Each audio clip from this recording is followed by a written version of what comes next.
નમસ્કાર દર્શક મિત્રો, આપ જોઈ રહ્યા છો સત્યનો સ્વર ન્યૂઝ। મહેસાણાના વિસનગરમાં ચોરી અને ઠગાઈનો એક અનોખો કિસ્સો સામે આવ્યો છે।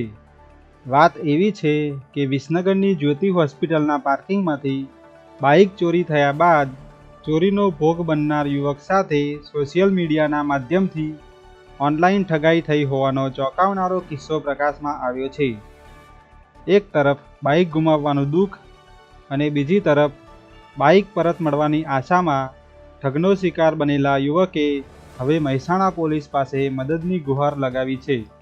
ઘટનાની વિગતવાર વાત કરીએ તો વડનગર તાલુકાના મલેકપુર ગામના એક ભાઈ પોતાના સાસુના ખબર અંતર પૂછવા માટે પોતાના બનેવીનું બાઇક લઈને વિસનગરની જ્યોતિ હોસ્પિટલમાં આવ્યા હતા।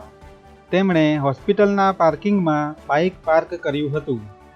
હોસ્પિટલમાંથી ખબર પૂછીને બાઇક પાર્ક કરેલ જગ્યાએ પરત ફરતા તેમને પોતાનું બાઇક જોવા મળ્યું નહોતું। આસપાસ શોધખોળ કરવા છતાં બાઇક મળી આવ્યું ન હતું। તેથી આ અંગે હોસ્પિટલના સ્ટાફ અને સિક્યોરિટીને પૂછતા કોઈ સંતોષકારક જવાબ મળ્યો નહોતો। અંતે ભોગ બનનાર યુવકે વિસનગર સિટી પોલીસ સ્ટેશનમાં બાઇક ચોરી થયા અંગેની અરજી આપી હતી। બાઇકની તાત્કાલિક કોઈ ભાળ ન મળતા યુવકે સોશિયલ મીડિયા પર બાઇકના ફોટા અને મોબાઈલ નંબર સાથેની માહિતી વાયરલ કરી હતી। આ માહિતીનો ગેરફાયદો ઉઠાવીને એક અજાણ્યા ઈસમે યુવકનો સંપર્ક કર્યો અને દાવો કર્યો કે તમારું બાઇક એક જગ્યાએ મને જોવા મળ્યું છે, તેના ફોટા હું તમને મોકલું છું, તે બાઇક તમારું જ છે, તેની ખરાઈ કરી લો। ત્યારબાદ તે અજાણ્યા માણસે વોટ્સએપમાં બાઇકના ફોટા મોકલ્યા હતા, જે ફોટા આપ અહીં સ્ક્રીન ઉપર જોઈ શકો છો। અજાણ્યા માણસે મોકલેલા ફોટામાં દેખાતા એન્જિન અને ચેસિસના નંબરની બાઇકની આરસી બુક સાથે ખરાઈ કરતા તે બાઇક જ્યોતિ હોસ્પિટલમાંથી ચોરાયેલું બાઇક જ હતું। તેથી બાઇકનું લોકેશન મેળવવા માટે તે અજાણ્યા ઈસમને ફોન કરતા તેણે બાઇક પરત મેળવવા માટે 5000 રૂપિયાની માગણી કરી હતી। અજાણ્યા વ્યક્તિ ઉપર વિશ્વાસ ન આવતા યુવકે શરૂઆતમાં ના પાડી હતી, પરંતુ બાઇક પરત મેળવવાની આશાએ અંતે ઠગની વાતમાં આવીને 1000 રૂપિયા ઓનલાઈન ટ્રાન્સફર કર્યા હતા। ઠગ દ્વારા આપવામાં આવેલા લોકેશન પર જ્યારે યુવક પહોંચ્યો ત્યારે ત્યાં ન તો બાઇક હતું કે ન તો પેલો શખ્સ। આમ યુવક સાથે ચોરી ઉપરથી ઠગાઈ જેવો કિસ્સો બન્યો છે। તો આવો સાંભળીએ યુવકની આપવીતી તેના મુખે। ગામ મલેકપુરના વાઘરી ગોવિંદભાઈ રમણભાઈ દેવી પૂજક તારીખ 13/4/2026ના રોજ હું મારી સાસુને વિસનગર જ્યોતિ હોસ્પિટલમાં ઓપરેશન કરાવવા લાયેલા હતા। ત્યાં હું બાઇક લઈને મારી બહેનનું બાઇક લઈને હું મારી સાસુ માને મળવા ગયેલો અને ત્યાં જઈને હું પાર્કિંગમાં બાઇક હોમગાર્ડવાળા ભાઈને મુકાયું તે જગ્યાએ મૂક્યું અને ભેગો થઈને મારી સાસુ માને મળીને નીચે ઉતર્યો ત્યારે બાઇક લેવા ગયેલો તે પછી મારું બાઇક ગાયબ થઈ ગયેલું અને તે આજુબાજુની બધી જગ્યાએ મેં તપાસ કરી પણ મને મારું બાઇક મળ્યું નહીં અને હું હોમગાર્ડવાળા ભાઈને પૂછ્યું તે એમને કોઈ હમો જવાબ ના આપ્યો। ડૉક્ટર સાહેબને પૂછ્યું તે એમને કોઈ હમો જવાબ ના આપ્યો। સાહેબ કે ડૉક્ટર સાહેબ એમ કહેવા માગે છે કે તમારું બાઇક તમે મૂક્યું હશે તે જગ્યાએ તમે શોધી લો, નહીંતર કેસ કરવો હોય તો તમે કેસ કરી શકો। પછી હું આજુબાજુની દુકાનવાળા ભાઈઓ પાસે ગયો। ત્યાં આગળ જઈને મેં મારા બાઇકની પૂછપરછ કરી, કેમેરા ચેક કરાયા। ત્યાં આગળ કોઈ કેમેરામાં કોઈ બાઇકની કોઈ પ્રૂફ જોવા મળ્યું નહીં અને પછી હું છેલ્લે જતો પોલીસ સ્ટેશને ગયો। પોલીસ સ્ટેશને જઈને મેં મારી બાઇકની અરજી આપી।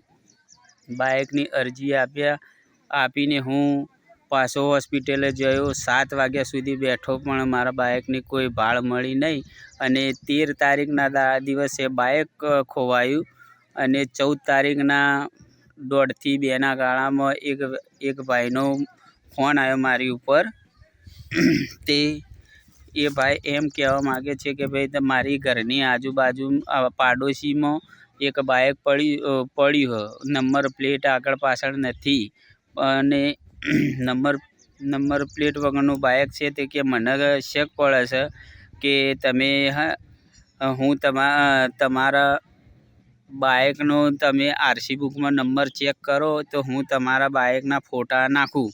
તે ભાઈને બાઇક એન્જિન નંબર અને ચેચિસ નંબરના ફોટા નાખ્યા અને મેં મારી આરસી બુકમાં ચેક કર્યું તો તે ફોટા નાખેલા નંબર ને આરસી બુકનો નંબર એક મેચ થાય છે.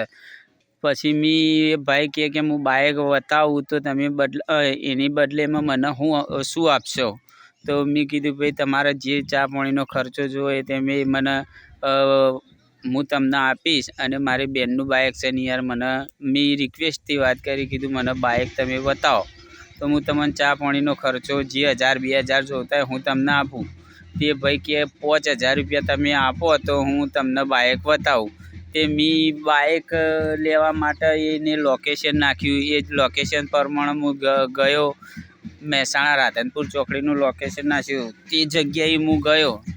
તે જગ્યાએ જઈને ફોન કર્યો મેં. તે ભાઈ એમ કહેવા માંગે કે પહેલાં પૈસા નાખો તો હું બાઇક બતાવું, નકર બતાવું નહીં. તે મને બીક લાગી. તે મેં 5000 રૂપિયા ખાતામાં ના નાખ્યા. મેં કીધું બાઇક જશે અને પૈસા જશે, તે માટે મેં પૈસા નાખ્યા નહીં ને હું પાછો ઘેર આવ્યો.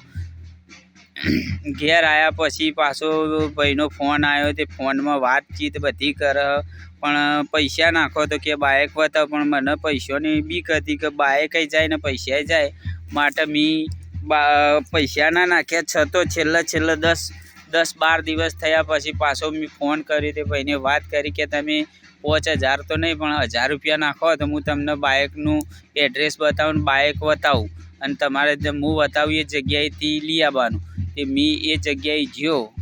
1000 રૂપિયા નાખવા હું એ જે જગ્યાએ બોલાય મહેસાણા ગયો. એ જગ્યાએ જઈને 1000 રૂપિયા નાખ્યા. એ ભાઈને બતાવ્યું ઘર, અમુક જગ્યા બતાવી. જઈને જોયું તો કે એ નામનો કોઈ વ્યક્તિત્વ રહેતો નથી. પછી થાકીને હું પાછો ઘરે આવ્યો. ઘરે આવીને મેં પડતું મેલ્યું કે હવે બાઇક નહીં આવે ને પૈસા નહીં આવે. પછી તેને ફોન બંધ કરી નાખ્યો, સ્વિચ ઓફ કરી નાખ્યો. પીડિત યુવકની હાલત લાજ પણ ગઈ અને લક્ષ્મી પણ ગઈ જેવી થઈ છે. આ કિસ્સામાં તટસ્થ તપાસની માંગ કરવામાં આવી છે. વિસનગર પોલીસ જ્યોતિ હોસ્પિટલના સીસીટીવી ફૂટેજ તથા આજુબાજુના વિસ્તારના સીસીટીવી ફૂટેજ તપાસીને બાઇક ચોરને ઝડપી પાડે.